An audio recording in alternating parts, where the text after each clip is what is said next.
Je veux pas pleurer. Salut tout le monde, j'espère que vous allez bien. Moi, ça va. Alors, vous êtes tous au courant du décès de Dan Marcel, alias Maman de Dodo.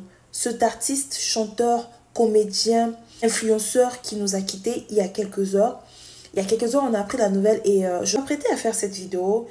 Triste, j'étais au bord des larmes. Je voulais sensibiliser, parler un peu, pas de la polémique de s'il a été empoisonné ou il souffrait vraiment de colopathie et tout. Mais quelque chose m'a dit d'aller sur Internet d'abord pour voir s'il y avait des updates et tout et tout. Du côté de la famille, il n'y a pas d'update.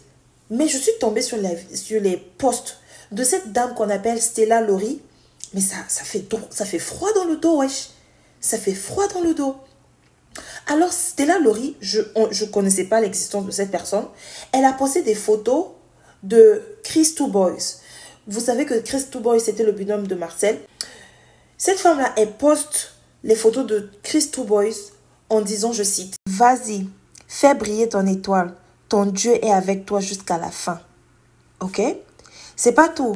Elle a fait maintenant un autre post dans lequel elle dit « Quand tu es mauvais et que tu es prête à éteindre tes amis pour briller seul, c'est comme ça tu meurs vite. Bon retour à l'envoyeur. » Mais je suis choquée.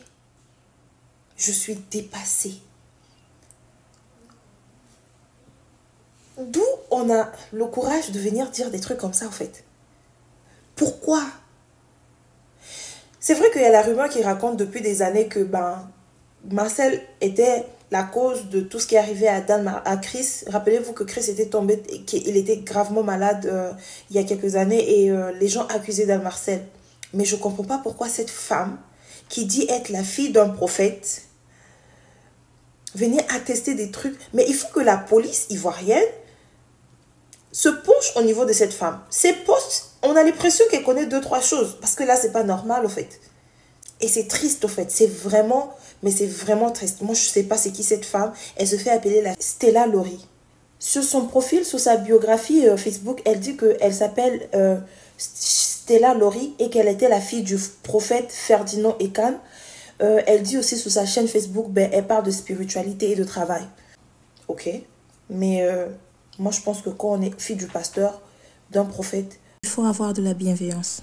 La bienveillance. Il faut respecter au moins la douleur des autres.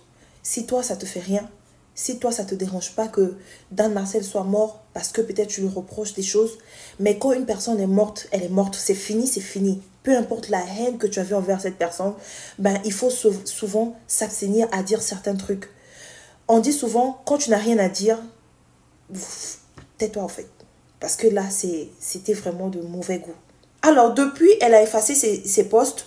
Mais malheureusement, Internet, quand tu postes, dès que tu as cliqué « Send », il faut savoir que quelqu'un a déjà capturé. J'espère que les autorités et la famille de Dan Marcel prendront cette histoire au sérieux, interpelleront cette femme pour lui poser des questions. Il faut qu'on sache. Parce que là, on ne peut pas se réjouir de la mort de quelqu'un comme ça. C'est pas possible, en fait. Franchement, le drame de Dan Marcel doit tous nous interpeller. Combien de fois nous avons été entourés des personnes opaques? Combien de fois avons-nous été entourés des personnes qui nous aiment à moitié? Combien de fois avons-nous ignoré les signes de trahison, de jalousie de nos proches, de nos soi-disant amis? L'histoire de Dan Marcel est un rappel cruel mais nécessaire. Il est temps de réapprendre à choisir nos entourages avec sagesse et à vivre avec prudence. C'est très important. La vie est fragile, tout comme la confiance que nous plaçons en ceux qui nous entourent. La mort de Dan Marcel n'est pas juste une perte pour sa famille ou ses amis, mais c'est une perte pour toute une génération. C'est une perte pour nous tous. Ce jeune homme était super talentueux. Il avait la vie devant lui. Que ça nous enseigne de leçons. Réfléchissons à ce que nous pouvons faire pour cultiver l'amour, la bienveillance et l'authenticité autour de nous. Repose en paix, Dan Marcel. Que ton départ soit une leçon pour nous tous. Alors, c'est la fin de cette vidéo. Cultivons l'amour et non la haine. Bye bye.